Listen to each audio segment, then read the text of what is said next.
저는 오늘 저희 동서와 그리고 시댁 식구들 사이에 있었던 이야기를 해보려고 해요. 실은 저와 동서는 썩 좋은 관계가 아니었어요. 동서와 사이가 안 좋은 집안이 있기는 해도 저희 동서는 유별났어요. 동서와 저의 관계가 여기까지 온 데에는 긴 사연이 있습니다. 저는 결혼한 지 7년 차까지 아이가 없었어요.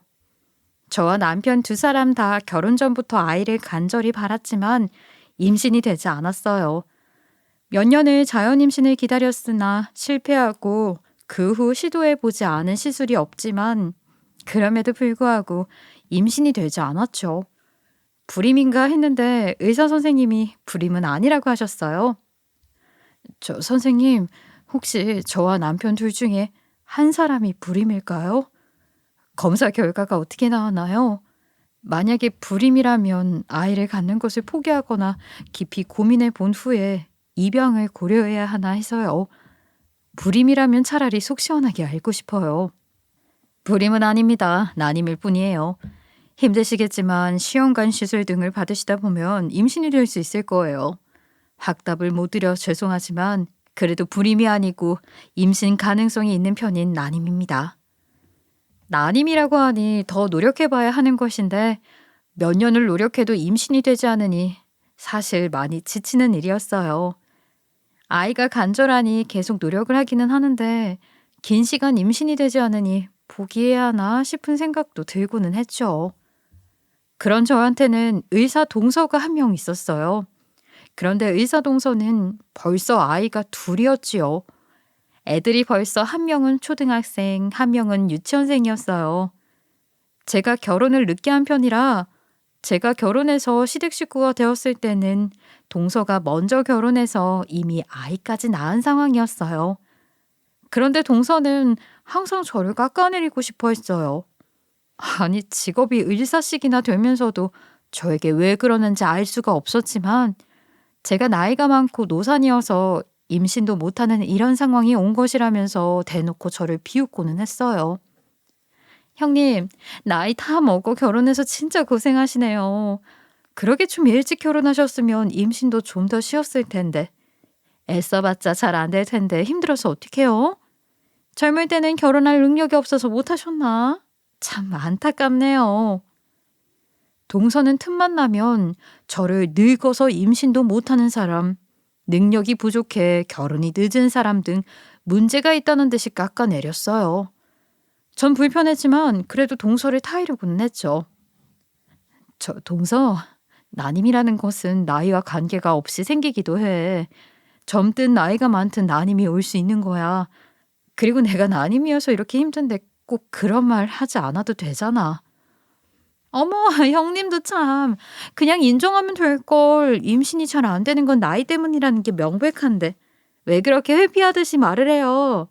당연히 인정하기는 힘들기는 하겠죠. 어쨌든 많이 힘드신 것 같으니 응원은 할게요. 동서에게 난임이라는 것이 나이와 관계가 없이 생기기도 한다고 아무리 설명해도 동서는 비웃으면서 제가 상황을 받아들이지 않고 변명한다는 듯이 굴었어요. 시어머니는 옛날 분이라 동서가 그런 식으로 말해도 별로 제지하지 않으셨고 난임이 여자 탓이라고 생각하시는 듯 했어요. 저는 너무 억울해서 남편에게 토로를 하기도 했죠. 여보, 동서가 말을 너무 심하게 하는 것 같아. 가끔 나도 정말 속상해. 아니, 안 그래도 난임이라 힘든데 어떻게 그런 식으로 말을 할 수 있어? 내가 시댁에서 소리 지르고 싸우기도 좀 그래서 조용히 타이르는데 내 말을 듣지 않는 것 같아. 나도 재수 씨가 당신한테 너무한 거 알고 있어. 당신이 정말 마음고생이 많아. 실은 나도 재수 씨가 그런 소리 하는 거 듣게 되면 속상하거든. 그런데 당신 말대로 우리가 기분 상했다고 소리 지르고 싸우기도 그렇고 가급적 그냥 무시하자. 더 스트레스 받지 말고 신경 쓰지 않고 맞장구 쳐주지 않아야 할 것 같아. 저도 무시하는 것 외에 딱히 방법이 없다는 것은 알고 있었어요. 물론 진짜로 기분이 나쁘면 소리 지르고 싸울 수도 있겠지만 그런 행동을 하면 제가 더 스트레스를 받게 될 것 같았거든요. 제가 그러면 동서가 지금보다 더 난리를 칠 것 같았고요. 그래서 저도 동서의 말에는 귀를 닫기로 했어요. 그나저나 난임이라는 것이 얼마나 가슴 아프고 힘든 일인지 겪어보지 않으면 모를 일이에요. 동네 산책을 하다가도 유모차에 앉은 아이나 놀이터에서 놀고 있는 아이들을 보면 너무 예뻐서 멍하니 보고 있게 되더라고요. 이렇게 간절히 바라는데도 임신이 안 되는 것이 얼마나 슬픈 일인지 중간에 한 번은 포기하고 반려동물을 키울까 하는 생각도 했어요. 하지만 아직 희망이 있다고 하니 완전히 포기하고 싶지는 않았어요. 전 그때쯤 시험관 시술을 세 번째 준비하고 있었는데요. 시험관 시술을 해보니 보통 일이 아니더라고요. 뭐 돈도 돈이고 전신 마취를 하고 난자를 채취하는데 마취에서 깨어나면 허리 통증도 있어서 참 힘든 과정이었어요. 이미 2번을 실패했기 때문에 이 모든 과정을 다시 거치는 게 더 힘겹더라고요. 해도 실패를 하니까 자꾸 희망이 옅어지고 안 될지도 모른다는 생각 때문에 힘든 것 같았어요. 그래도 할 수만 있다면 아이를 만나고 싶다는 간절한 마음으로 작은 희망의 끈을 잡고 세 번째 시험관 시술을 진행했어요. 그런데 제가 시험관 시술을 다시 진행한다는 것을 듣고서도 시댁에서 만난 동서는 밉살 맞은 소리를 하기 바빴어요. 어머, 그래서 요즘 사람들이 젊을 땐 난자 채취해서 얼려두는 거예요? 그런 말 못 들어보셨어요? 젊을 때 좀 해두시지. 이제 와서 이게 무슨 고생이에요. 늙으면 난자도 많이 안 나오는데. 참 안 됐네요, 형님. 동서의 그런 말이 정말 얄미웠지만 전 여전히 그런 동서의 말을 무시하고 시험관 시술에만 집중했어요. 사실 동서는 본인의 삶이 마음에 안 드는 것 같았어요. 본인의 삶에 불만이 많아서 저한테 이런 소리들을 하는 듯 했죠. 평소에 자신의 일상에 대해 불평을 많이 했거든요. 그런 불만이 불씨가 되어서 저한테 튀는 것 같았어요. 동서는 돈을 잘 벌기 때문에 아이들을 돌봐줄 집에 이모님을 상주시키고 있었어요. 아예 집안에 방 하나를 이모님한테 주고 아이들을 보육을 맡긴 것이었어요. 그런데도 동서는 자신의 삶이 아이들 때문에 손해를 보고 있다고 생각하는 것 같았어요. 뭐 대놓고 아이들을 구박하지는 않아도 저에게 말할 때 보면 그런 생각이 다 드러났어요. 저는 애들 때문에 주말에 하고 싶은 일도 잘 못하잖아요. 저도 취미가 있고 사람인데 애들 돌보는 게 제 삶인 것 마냥 되어버려서 진짜 짜증나요. 근데 형님은 좋겠네요. 아직 자유가 있잖아요. 하고 싶은 것도 다 못하고. 아우, 이럴 거면 혼자 살 걸 그랬나 봐요. 아유, 나는 동서가 부러운걸. 알잖아. 나 난임으로 고생하는 거. 나는 갖고 싶어도 못 갖는 걸 동서는 다 가졌는데 긍정적으로 생각해봐.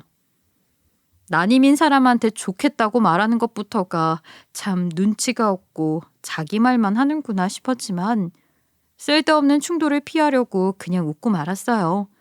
하지만 동서는 틈만 나면 아이들을 키우는 것에 불평, 불만을 늘어놓고는 했어요. 애들 키우는 게 얼마나 힘든지 몰라요. 학교에서 연락 오면 가봐야 되고 밥은 먹었냐, 이모가 잘 챙겨줬냐 물어봐야 하고. 전 육아가 잘 안 맞는 것 같더라고요. 그냥 일이나 계속하면 좋겠어요. 시댁에서도 모두가 들으라는 듯이 그런 소리를 하니 민망했고 아이들이 들을까 걱정되었어요. 동서는 심지어 결혼 괜히 했다는 말을 아무렇지도 않게 하고는 했죠. 난 괜히 결혼했나 봐. 집안일이랑 육아가 너무 손에 안 잡히는 거 있죠. 나 같은 사람은 그냥 혼자 살았어야 하는데 내가 좋아하는 것들은 다 후순위가 되어버리니 진짜 별로예요. 결혼이 이런 건 줄 알았으면 안 했지. 동서 대신 시댁 식구들 눈치를 살피는 건 제 몫이었어요. 시어머니도 서방님도 말은 안 해도 그런 말을 들으면 얼마나 기분이 별로이겠어요. 그런데 의사라는 타이틀 때문인지 동서에게 쉽게 뭐라고 하지는 못했죠. 그래도 기분이 영 별로라는 것은 눈에 보여서 괜히 제가 눈치를 보곤 했어요. 동서는 눈치가 없는 것인지 눈치를 볼 생각이 없는 것인지 시댁 식구들이 듣고 있어도 개의치 않았죠. 이렇게 시댁만 가면 스트레스를 받는 생활이었어요. 그렇지만 얼마 후 저희 부부에게 드디어 하늘에서 빛을 내려주었어요. 시험관 시술이 성공했다는 것이었어요.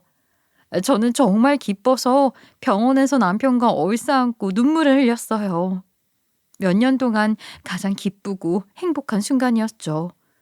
간절하던 아이가 드디어 우리에게 온 것이었고요. 저랑 남편은 그저 하늘에 감사하고 또 감사했어요. 의사 선생님 말씀대로 임신 안정기에 들어갈 때까지 저는 매 순간 조심하기로 했어요.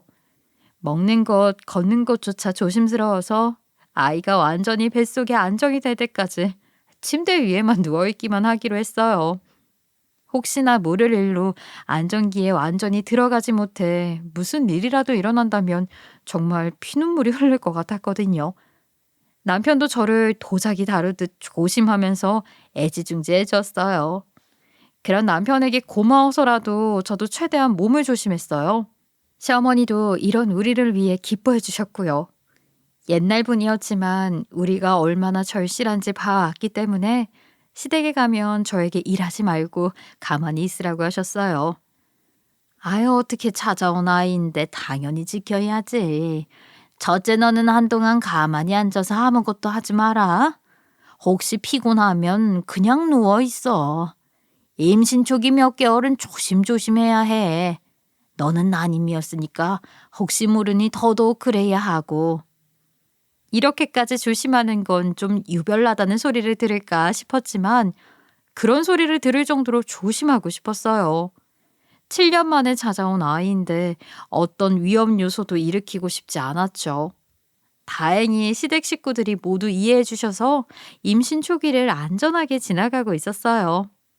그런데 제가 시댁에서 일을 할 수 없다 보니 어쩔 수 없이 동서가 종종 일하게 되었죠. 조금 미안하기도 했지만 솔직히 동서는 시댁에 오면 집안일도 거의 안 했었기 때문에 한동안만 부탁하자는 마음이 있었어요. 평소에는 시어머니가 의사 선생님이 집안일을 뭘 알겠냐며 동서를 감싸주었기 때문에 제가 대부분의 집안일을 했거든요. 그동안 제가 일해왔으니 제가 임신 초기라 동서가 일을 하게 된 것쯤은 이해하고 넘어가 줄 알았어요. 하지만 동서는 그게 영 억울했던 것 같아요. 아니, 아무리 임신했다고 해도 형님은 저렇게 가만히 앉아서 아무것도 안 하는 거예요? 저도 일하기 싫거든요. 아무리 그래도 형님은 완전히 쉬고, 저만 일하는 건 좀 아닌 것 같아요. 동서, 미안해.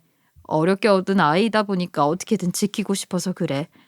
다음 달 정도면 임신 초기는 지나가니까 그때까지만 이해 좀 해줘. 나 대신 일해줘서 고마워. 알겠지? 제가 동서에게 이렇게 미안하다, 고맙다고 말했지만 동서는 억울한지 항상 입이 대빨 나와 있었어요. 그래서 시댁에서 만나면 항상 불평을 했죠.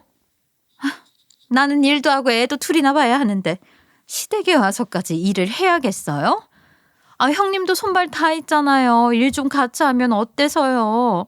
전 요새 나가는 모임도 포기하고 시댁에 온 건데 여기 와서도 일해야겠냐고요.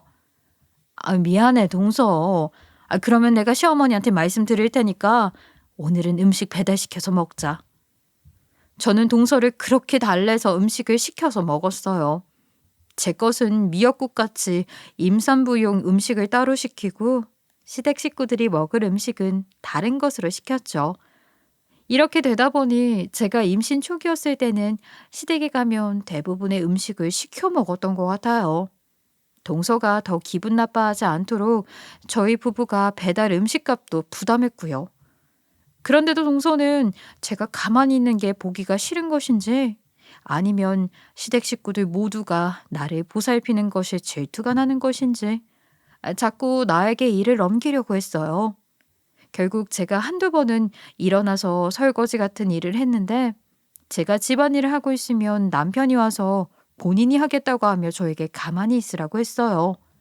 그러면 동서는 또 눈엣 가시를 보는 것처럼 저를 흘겨봤지만 아이가 더 중요했기 때문에 동서의 그 정도 태도는 무시할 수 있었어요. 그렇게 시간이 흘러 제가 임신 초기를 거의 넘겼을 때 한 번은 집에서 동서와 통화를 하게 된 적이 있었어요. 그동안 동서는 저를 못마땅해 했는데 임신 축하를 해주고 싶다는 것이었어요. 아니, 웬일로 반색을 하며 자기가 일 쉬는 날이니 가서 밥을 차려주겠다고 말하는 것이었어요. 저 형님, 생각해보니 제가 임신 축하도 제대로 못 해드린 것 같아서요. 제가 마침 오늘 쉬는 날이거든요. 저도 집에 혼자 있으니 심심했는데 혹시 지금 가서 밥 좀 차려드릴까요? 집에 혼자 계시는 거면 밥 챙겨 먹기 힘드실 거 아니에요. 만나서 시댁 행사 의견도 나누고 근황 토크도 좀 하고 좋을 것 같아요. 어? 아니야, 동서. 그렇게까지 할 필요 없어. 나도 이제 거의 임신 안정기라서 밥 정도는 챙겨 먹을 수 있거든. 고마운데 정말 괜찮아. 동서 힘들까 봐 그래. 내가 알아서 할게. 저는 동서가 불편했기 때문에 괜찮다고 만류했지만 동서는 듣지 않고 쌩하니 저희 집으로 날아왔어요. 형님, 제가 오늘 비빔밥 해드릴게요. 이렇게 재료도 많이 사왔거든요. 평소처럼 조금만 누워 계세요. 금방 해드릴게요. 어느새 집으로 들어선 동서는 양손에 마트 봉투를 들고 와 이렇게 말했어요. 전 솔직히 평소 저를 괴롭히지 못해 안달인 동서가 와서 밥을 해준다고 하니 찝찝했어요. 하지만 돌아가라고 할 수도 없고 해서 일단 동서에게 맡기기로 했죠. 방에서 쉬고 있었더니 조금 후에 동서가 나와서 밥 먹으라고 부르더라고요. 그런데 가보니 생각보다 아주 괜찮은 밥상이 마련되어 있는 것이었어요. 반찬과 미역국, 그리고 비빔밥 두 그릇이 마련되어 있었죠. 비빔밥은 둘 다 먹음직스러워 보였어요. 그동안 매운맛은 일절 먹지 않았지만 비빔밥에 들어간 고추장 반 스푼 정도는 이제 먹어도 될 것 같았어요. 그간 매운 음식이 좀 생각나는 날에도 참아왔는데 고추장이 올려져 있는 것을 보니 군침이 돌더라고요. 저는 동서에게 고맙다고 인사를 하고 먹으려고 자리에 앉았는데 동서가 잠시 볼 일이 생겨 통화를 하러 다녀온다는 것이었어요. 굳이 바깥까지 나가서 통화를 한다고 해서 일이 많이 바쁜가 보다 했죠. 형님, 조금 있으면 아주버님 오신다던데요? 일찍 오시네요. 그런데 오늘은 형님 드실 것만 해줬으니까 혹시 아주버님 오시더라도 남기지 말고 혼자만 먹으세요. 동서는 무슨 통화를 하는지는 몰라도 핸드폰을 들고 밖으로 나갔어요. 저는 배가 고파서 먼저 밥을 먹어야겠다 싶더라고요. 밥을 차려준 동서는 없었지만 제가 아니라 뱃속에 아이가 먹는 것일 테니 동서에게 미안해도 먼저 숟가락을 들기로 했어요. 그래서 비빔밥을 섞으려고 하는데 갑자기 멈칫하게 되더라고요. 밥을 차려준 동서에게는 고마웠지만 그 동서가 저에게 밥까지 차려주러 왔다는 것이 머리 한구석에서 영 이해가 안 되었거든요. 순간 혹시 이 비빔밥을 믿고 먹어도 될까? 하는 생각이 들었어요. 그런 생각마저 들자 저 스스로 드라마를 너무 많이 봤나 싶었지만 그래도 계속 찝찝한 것이 있었어요. 설마 싶었지만 일단 제 기분 때문에라도 동서와 밥그릇을 바꾸기로 했어요. 좀 유별난 행동일 수도 있다고 생각했지만 임신 기간에는 신경 쓸 만한 것은 하지 않으려고 하고 있었으니까요. 밥그릇을 바꿔 비빔밥을 비벼 먹었는데 고민한 것이 무색하게도 평범한 비빔밥이었어요. 그래서 제가 동서에게 너무했나 싶더라고요. 어쨌든 오랜만에 먹는 비빔밥이 맛있어서 열심히 먹었어요. 그리고 얼마 후 동서가 다시 집에 들어왔는데 제가 비빔밥을 먹고 있는 모습을 보더니 동서는 씩 웃으며 제 옆에 앉아 자기도 먹기 시작하더라고요. 형님, 맛있죠? 형님이 임신 중이라 못 드시는 게 많았잖아요. 그래서 제가 조금 신경 썼어요. 아마 특별히 더 맛있을 거예요. 제 입맛에 이 비빔밥은 평범한 비빔밥이었는데 동서가 생색을 내는 것인지 그렇게 말하더라고요. 어쨌든 차려준 성의가 있으니 저는 맛있다고 고맙다고 말하고 먹고 있었죠. 그리고 동서도 자기 비빔밥을 팍팍 비벼서 먹기 시작했는데 아니, 한 입 먹자마자 동서는 소리를 꽥 지르는 것이었어요. 어머, 어머, 이게 뭐야? 너무 맵잖아. 물 어딨어요? 물 좀 주세요. 저는 반사적으로 놀라 동서에게 물을 건네주었어요. 그런데 제 비빔밥은 그렇게 맵지 않고 평범했거든요. 이상해서 동서의 비빔밥 그릇 안을 들여다보았죠. 그런데 거기에는 아주 경악할 광경이 있었어요. 원래 제 밥그릇이었던 비빔밥 그릇 안에는 잘게 다진 회와 베트남 고춧가루, 후추 등 임산부인 제가 피해야 할 음식들이 들어있었어요. 잘 안 보이게 그릇 아래쪽에 깔려 있더라고요. 저는 그걸 보고 놀라서 동서에게 말했어요. 아, 동서, 이게 뭐야? 나 임산부라서 날 것이나 매운 것은 안 먹는 거 알잖아. 그런데 내 비빔밥에 회랑 매운 양념을 넣어놨어. 그것도 안 보이게 맨 밑에? 지금 일부러 나한테 못 먹을 거 먹이려고 한 거야? 어머, 무슨 말씀이세요, 형님? 제가 밥그릇을 착각했나 봐요. 아, 그리고 베트남 고춧가루랑 후추 이런 것도 실수로 많이 넣은 거예요. 회는 왜 들어갔지? 이상하다. 너무 그렇게 몰아세우지 마세요. 제가 일부러 밥해드리러 온 건데. 그리고 이런 거 한 입 정도 먹는다고 큰일 안 나요. 제가 의사잖아요. 듣기 싫어. 너는 지금 내가 아이를 지키려고 애쓰는 게 장난하는 것처럼 보여? 내가 몇 년을 노력해서 겨우 얻은 아이인데 말도 안 되는 심보로 나를 괴롭히는 건 알았지만 정말 실망이다. 사람이 어떻게 이럴 수가 있어? 당장 나가. 저는 아이를 얻기 위해 애쓴 만큼 정말 화가 많이 났고 동서에게 실망했어요. 처음으로 저에게 호의를 베풀었다고 생각했는데 동서는 음어한 짓을 한 것이었어요. 저는 화를 내며 집에서 동서를 내쫓았어요. 형님, 저 진짜 억울하네요. 비빔밥 좀 잘못 만들었다고 이렇게 내쫓으시는 거예요? 애써 밥까지 차려왔는데 정말 너무하시네요. 어떻게 이래요? 동서는 억울하다며 말했지만 저에게 쫓겨났어요. 그날 저는 남편에게 자초지종을 다 이야기했고 남편도 당연히 같이 화를 냈어요. 그간 쌓인 게 많다 보니 속이 상해서 말하면서 눈물이 막 나더라고요. 아니, 우리가 얼마나 고생해서 얻은 아이인 줄 알면서 어떻게 일부러 그런 걸 먹으라고 할 수가 있어. 사람이 제대로 된 생각이라는 게 있으면 이러지 않았을 거 아니야. 나를 얼마나 아무것도 아닌 걸로 받기에 이런 짓을 하냐고. 그리고 내가 미워도 뱃속의 아이한테는 이러면 안 되는 거 아니야? 정말 너무 끔찍해. 그동안 나한테 못된 소리 하는 것도 다 참아줬는데 아니 어쩜 이런 짓을 할 수가 있어. 재수 씨가 그런 말도 안 되는 짓을 했단 말이야? 나도 진짜 너무 화가 나는데 아니 그동안 당신한테 할 말 못할 말 다 하는 거 가족이라고 참고 눈 감아주고 나중에는 안 그러겠지 한 건데 이건 정말 아니다. 여보, 당신 한동안 재수 씨랑 연락 끊어. 이거는 나도 용서가 안 된다. 동생 놈한테도 한마디 해둘게. 고생했어. 이제 신경 쓰지 마. 이 이야기를 남편이 서방님에게도 다 전했어요. 그러자 며칠 후 저녁에 동서에게 전화가 왔는데 동서는 잔뜩 흥분한 상태였어요. 형님, 당장 저희 집으로 오세요. 지금 당장이요.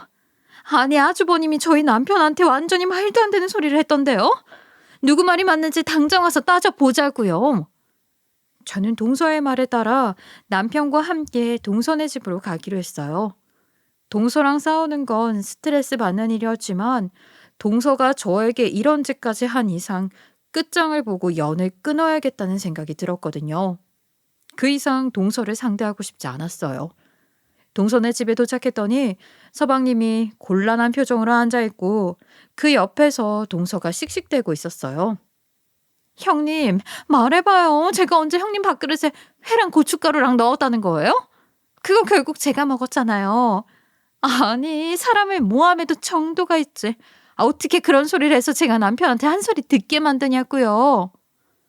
동서가 내 비빔밥에 잘게 다진 회랑 베트남 고춧가루 후추 넣어둔 거 맞잖아. 그것도 잘 안 보이게 맨 밑에 깔아서 동서가 통화 받는다고 밖에 나가 있을 때 내가 아주 찝찝해서 동서 밥그릇이랑 내 거랑 바꿔 먹은 거야. 내 두 눈으로 똑똑히 봤고 그때 동서도 본인이 넣었다고 말했으면서 이제 와서 무슨 소리야? 참나. 형님, 이제 보니까 완전히 사람 모아봤는데 재능이 있으시네요? 증거 있어요? 형님이 바꿔치기해서 먹었다는 증거 있냐고요? 제 밥그릇에 넣었던 건데 이런 식으로 모함하시는 거예요? 그만해. 누구 밥그릇에 들어가 있었든 그게 뭐가 중요해. 임산부 밥 차리러 가서 그런 재료들을 굳이 넣었다는 것 자체가 문제인 거야. 당신 정말 왜 그래? 형네가 어떻게 얻은 아이인지 알면서 어떻게 그런 생각을 하고 그런 행동을 할 수 있냐고. 당장 형수님한테 사과해. 듣고 있던 서방님이 갑자기 큰 소리를 말을 해서 저와 남편도 깜짝 놀랐어요. 서방님도 동서가 잘못했다고 생각해 대화를 나누었던 것 같은데 동서가 이런 식으로 나오자 더 인내하지 못하고 화가 난 것 같았죠. 서방님이 이렇게 제 편을 들면서 동서를 혼내자 동서는 오히려 더 미쳐 날뛰었어요. 내가 왜 사과를 해야 해? 지금 보니까 형님이 사람한테 누명을 뒤집어 씌우고 피해자인 척하는데 내가 뭘 잘못했다고 사과를 하냐고. 당신은 누구 편이야? 형님, 자꾸 이렇게 나 이상한 사람 만들 거예요? 저와 남편은 더 이상 동서를 상대할 가치가 없다고 생각했어요. 그래서 동서의 말에 아무 대답도 하지 않고 돌아서서 동서네 집에서 나가기로 했어요. 그런 저와 남편을 보고 서방님도 미안해해서 어쩔 줄 몰라 하더라고요. 동서가 뒤에서 계속 소리를 고래고래 질렀는데 저희는 그냥 무시하고 나와버렸죠.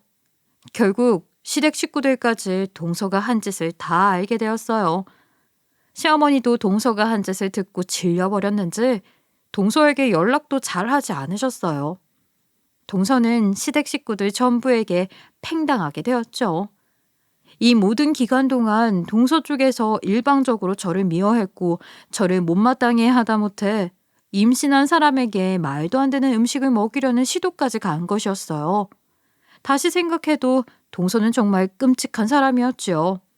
그래요. 동서 말대로 그 음식 한 입 먹고 제가 유산이 되거나 큰일이 나지는 않았을지도 몰라요. 하지만 몇 년을 애써서 겨우 임신을 한 형님에게 그런 음식을 먹일 생각을 했다는 것 자체가 경악할 만한 일이었어요. 동서의 그 생각이 너무 음험해서 저는 소름이 끼칠 정도였죠.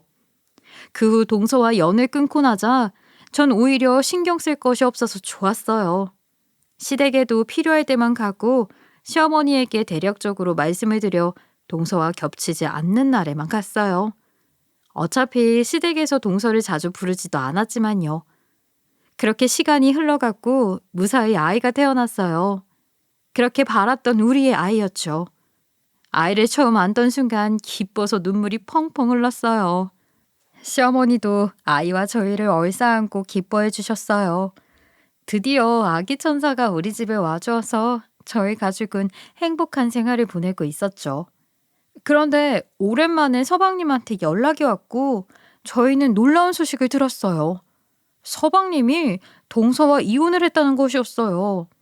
아이들은 서방님이 맡아 키우게 되었다면서 저희 아이와 함께 만나게 해주면 좋을 것 같다는 것이었어요. 서방님, 그게 무슨 말씀이세요? 이혼이요? 그간 연락이 뜸해서 죄송해요. 그런데 많은 일이 있었나 보네요. 저희가 넘어갈 테니 댁에서 이야기 들을 수 있을까요? 그래요. 안 그래도 형수님한테는 그동안 너무 죄송했거든요. 지금이라도 사정을 다 설명드리고 마음 상하게 해드린 부분에 관해 사죄드리고 싶어요. 저와 남편은 서방님 댁으로 갔어요. 서방님을 만나 자초지종을 들어보니 이런 이야기였어요. 사실 전 아내와 이혼한 지는 벌써 몇 개월이 지났어요. 그간 제가 마음 정리하느라고 이제서야 연락을 드렸어요. 전처가 몇 년 전부터 어떤 모임에 나가고 있었거든요. 저도 기억이 나요. 이전 동서가 제 앞에서 자주 불평을 했거든요. 아이들 때문에 모임에 나가지 못한다고 하면서 말이에요. 그 모임이 서방님이 말씀하시는 그 모임인가요? 예, 아마 맞을 거예요. 저는 정확히 어떤 모임인지 모르고 물어봐도 의사들이 모여서 세미나하고 연구하는 모임이라고만 둘러대니 어쩔 수 없어서 말리지는 못했거든요. 하지만 아무리 봐도 의사들 모임에 나가는 차림새나 태도가 아니었어요. 나갈 때마다 어찌나 꾸미고 나가는지 제가 아무리 몰라도 의사들 세미나에 그렇게 화려한 옷을 입고 나가지는 않을 것 같았거든요. 게다가 얼마나 자주 그 모임에 나가는지 몰라요. 처음에는 주말마다 나가더니 나중에는 휴가까지 내고 낮에도 만나더라고요.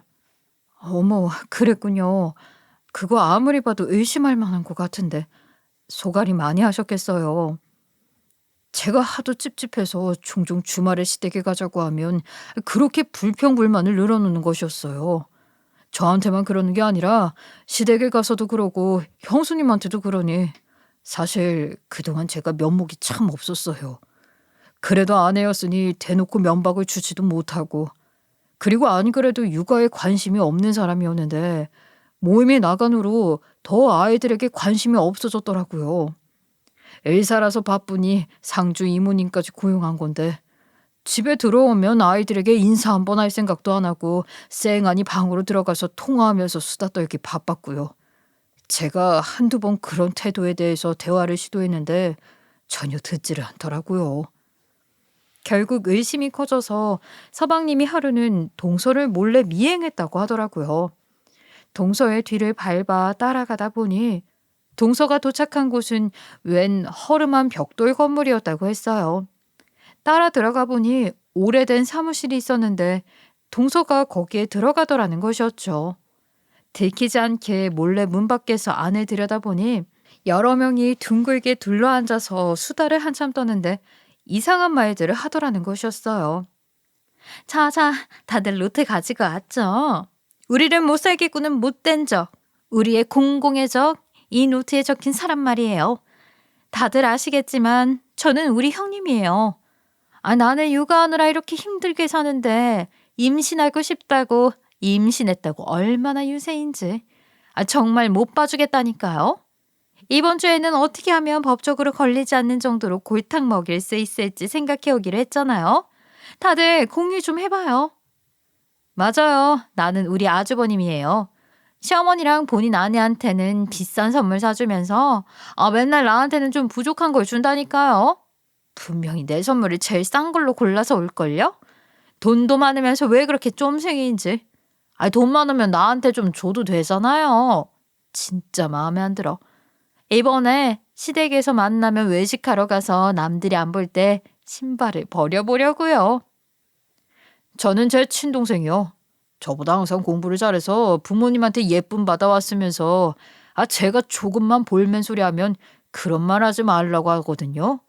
지는 모자랐다고 나는 질투에 눈이 먼 것처럼 만드니까 정말 꼴 보기 싫어요. 이번에 가족 식사하면 실수인 척하면서 옷에 뜨거운 국을 쏟아주려고요. 정말 우리를 괴롭히는 사람들이 왜 이렇게 많은지 몰라요. 그러니까 우리가 이런 모임이라도 나와서 스트레스 풀어야 하지 않겠어요? 우리가 한 이야기들은 핸드폰에 남기면 증거 자료라면서 나중에 곤란해질 수 있으니까 가급적 다들 노트에 손으로만 적도록 하고요. 오늘 이야기 나눈 계획들도 다 적어두었다가 실행하고 다음에 만났을 때 또 이야기 나눠요. 서방님은 자신이 들은 이야기가 대체 무슨 이야기인지 감도 오지 않고 큰 충격을 받았다고 했어요.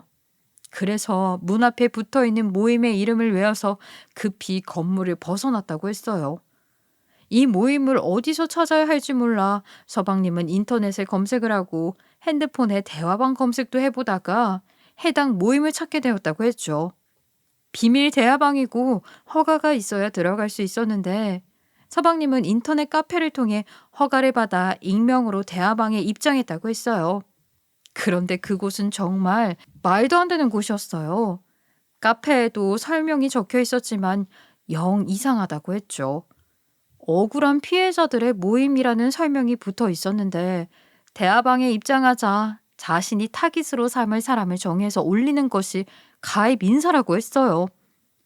그 사이비 같고 제정신이 아닌 모임은 질투에 눈이 먼 사람들끼리 만든 모임인 것 같았어요.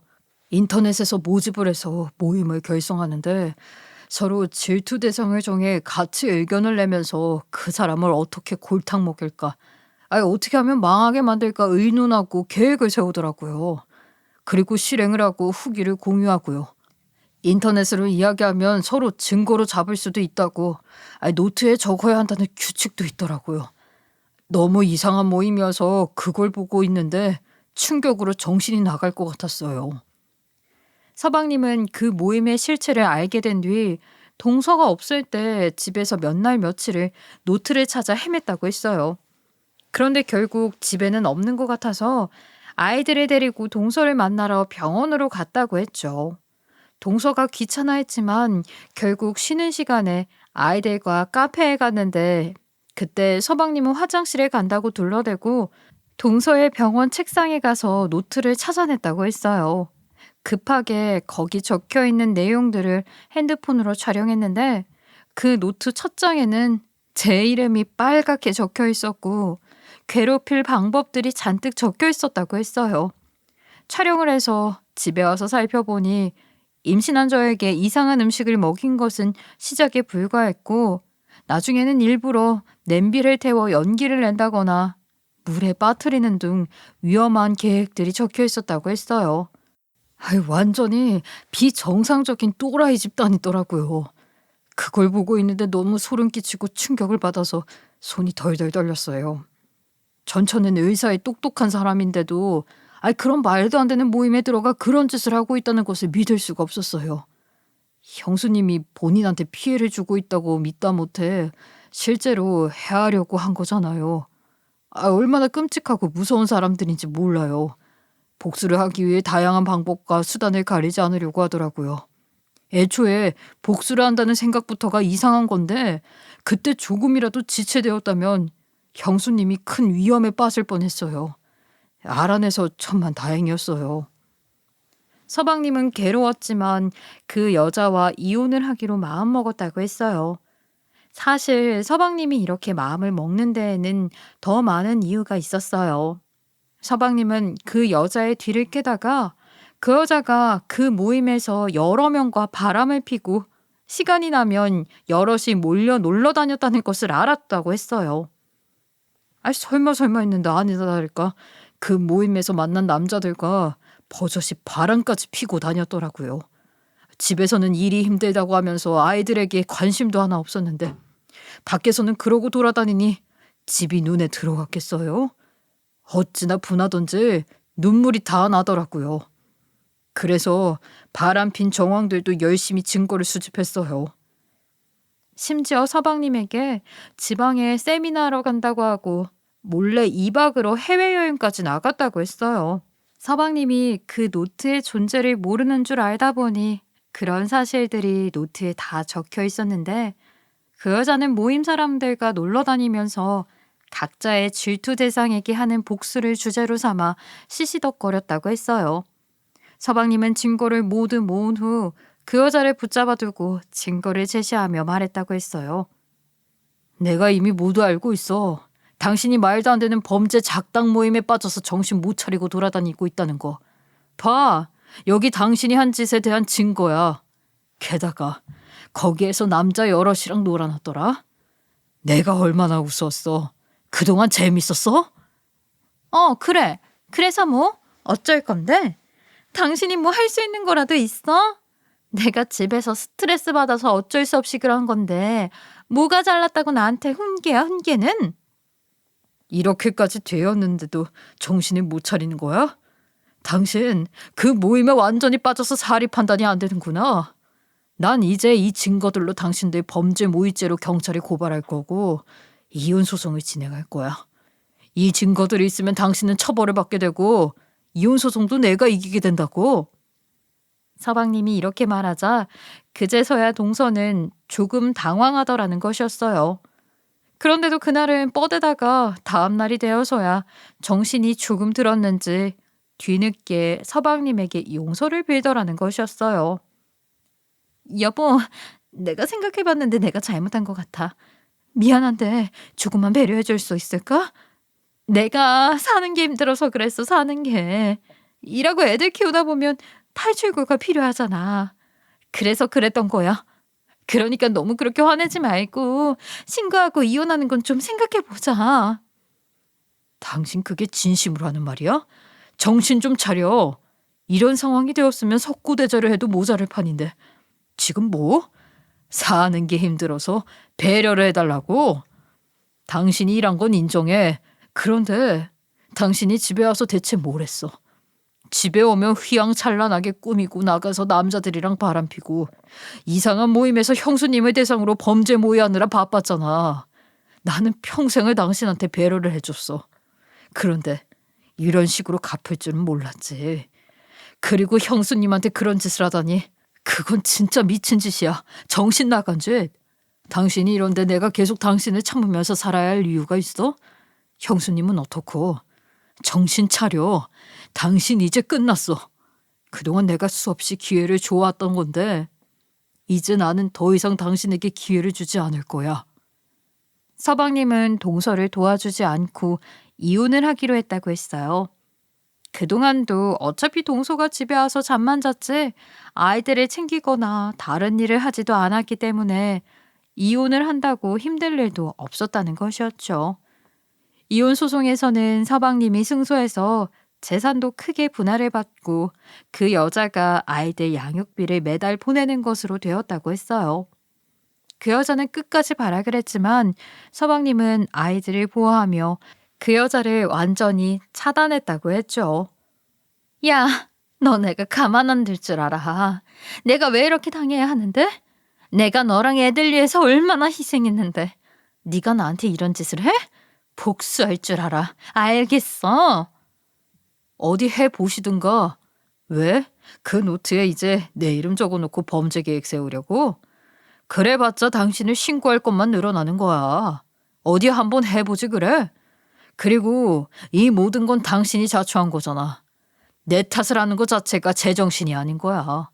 가능하면 정신 차리기를 바랄게. 지금 보니까 사람이 참 안 되었네. 그렇게 서방님은 이혼을 했는데 오히려 이혼한 지금이 아이들에게 안 좋은 영향을 끼치지 않아서 더 나은 것 같다고 말했어요. 아이들이 한 2년 전부터는 딱히 엄마를 찾지도 않았어요. 더 어렸을 때는 엄마가 언제 들어오는지 계속 물어보고 엄마가 오면 애정을 갈구했는데 엄마라는 사람이 아이들을 거부하니 아이들도 포기했더라고요. 엄마가 언제 들어오는지 뭐 하는지 전혀 관심이 없고 한 집안에서 남남처럼 살았어요. 제가 최대한 아이들을 챙기고 애정을 주려고 노력했지만 아예 아내가 그런 모습이니 아이들이 그걸 보면서 무엇을 배우고 무슨 생각을 할지 항상 걱정이었거든요. 차라리 그런 엄마와 떨어지게 되어서 아이들도 상처를 덜 받게 되어 다행인지도 몰라요. 저와 남편은 서방님을 위로했어요. 다 듣고 나니 그 여자는 제가 생각했던 것보다 흉악한 여자였어요. 저를 대상으로 그런 범죄 계획까지 세우다니 온몸이 오싹해 한기가 들 정도였죠. 이제라도 제대로 연이 끊어져 얼마나 다행이었는지요. 그리고 저도 그 여자에게 괴롭힘을 많이 당했지만 그 여자에게 당할 만큼 당한 서방님도 참으로 안타까웠죠. 그런 여자와 부부로 살아온 서방님은 오죽했겠어요? 저는 서방님을 다독이며 말했어요. 서방님, 저만 고생하는 줄 알았는데 서방님은 말도 못 꺼내고 소가리를 많이 하셨겠어요. 그동안 고생 많으셨어요. 이혼하느라 힘드셨죠. 그래도 우리 서방님 말씀처럼 차라리 잘 된 거라고 생각하기로 해요. 동생아, 네가 그렇게까지 고생하고 있었는 줄은 몰랐다. 생각해보면 그런 여자이니 당연한 건데 눈치채지 못해서 미안해. 그건 정말 고생 많았어. 네 말대로 아이들끼리 서로 얼굴을 알고 지내면 좋을 것 같아. 지금부터라도 자주 왕래하면서 지내자. 우리가 따뜻하게 토닥이자 서방님이 눈물을 흘렸어요. 그럴만했죠. 그 이상한 여자와 이상한 모임은 보통이라면 겪기 힘든 것들이었으니까요. 게다가 바람까지 피고 다녔다니 정말 충격이 이만저만 아닐 것 같았어요. 그 후 저희는 시댁에 다 같이 모여서 자주 식사를 했어요. 그 여자가 준 충격에서 빠져나오려면 가족들 간에 애정을 주고받는 것이 좋을 것 같았고 실제로 도움이 되었어요. 어머니도 나중에 더 자세한 자초지종을 들으시고 입을 다물지 못하셨어요. 그동안 내가 네 편도 제대로 못 들어주고 미안했다. 둘째 며느리가 말을 참 안 좋게 한다는 건 알고 있었는데 그냥 걔 성격이 그러겠거니 했어. 나는 둘째 걔가 바람을 펴서 이혼한 줄만 알고 있었지. 아이 근데 그 정도로 이상했다니 이혼해서 정말 다행이라는 생각이 든다. 사실 둘째 개가 없어지고 나니까 나도 마음이 편해. 둘째 개가 불평불만하는 거 맨날 첫째 너 괴롭히는 거 다 신경이 쓰였거든. 큰일 겪었으니 이제는 우리들끼리 모여서 잘 지내보자. 이전에 동서였던 그 여자의 성질머리가 어디에서 왔나 했는데 알고 보니 이상한 것에 빠져 일반적인 상식을 잃어버린 것이었죠. 지금이라도 알아채고 그 여자를 끊어낼 수 있어서 얼마나 다행인지 몰라요. 저희 시댁 식구들은 함께 조금씩 충격을 극복하면서 잘 지내고 있어요.